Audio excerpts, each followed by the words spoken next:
نبی کریم صلی اللہ علیہ وسلم کی حکمت اور تدبیر سے فتنے کا خاتمہ۔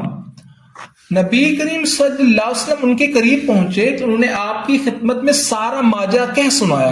آپ صلی اللہ علیہ وسلم نے سکون سے ان کی بات سنی، پھر فرمایا میرے پاس ایک کپڑا لے آؤ۔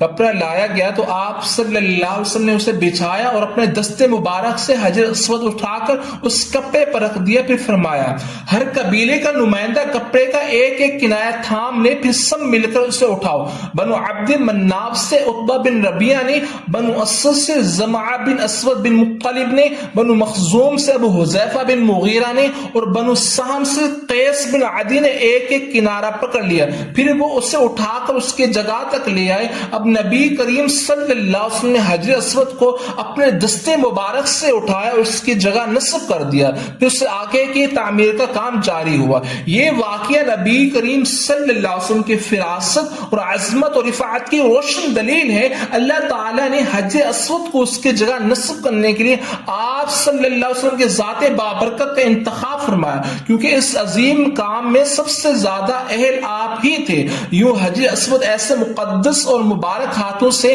اپنے ٹھکانے پر رکھا گیا تھا جنہوں نے کبھی کسی کو ذرہ بھر تکلیف نہیں پہنچائی تھی۔ نبی کریم صلی اللہ علیہ وسلم نے اس اعزاز میں باقی سب قبائل کو بھی شریک فرمایا۔ آپ اس دانش مندانہ فیصلے سے نہ صرف فتنہ و فساد کی آگ بجھی اور جنگ کا خطرہ ٹلا، بلکہ سب نے اس خوبصورت مدبرانہ فیصلے کو سراہا۔